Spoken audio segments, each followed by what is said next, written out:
What's going on, Live in Hope Church? I hope you are doing well today. This video is for the purpose of talking about our proposed building project and an upcoming meeting that we have for that project. So first off, let me go backwards in time a little bit and introduce to you, maybe for the first time, why we're considering this project.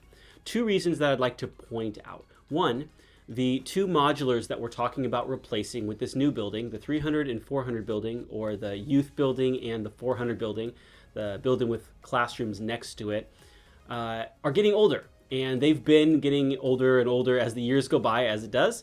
And one of them is almost 40 years old. The other one came to us over 30 years ago and was used prior.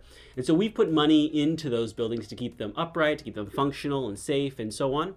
We began to have a conversation about the long-term use of those buildings. Also, another issue we were running into was the use of the harvest hall, specifically its size. It can't seat more than 100 people, and that's posed to be an issue multiple times. And so we put together a committee with those in the life of the church and began to talk through what the solution could be for that. And we came to the conclusion, the elders, the committee, some of the other leaders in the life of the church came to the conclusion that it would be best to look into building one new building, a large multi-purpose building, to replace the use of the harvest hall, the kitchen, the youth room, and put that in its place of those modulars. So as we talked through that and we introduced this idea to you, the church, you said, hey, we would like to see pictures of what this new building could look like. And so last year, we engaged an architect and we asked him to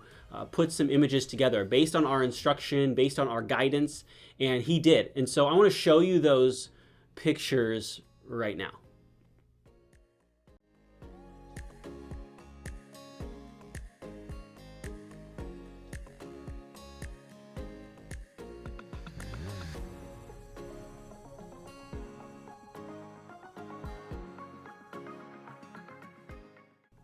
Now, as you can see, a building of that size is no small venture. It will require an investment both financially and time for us as a church.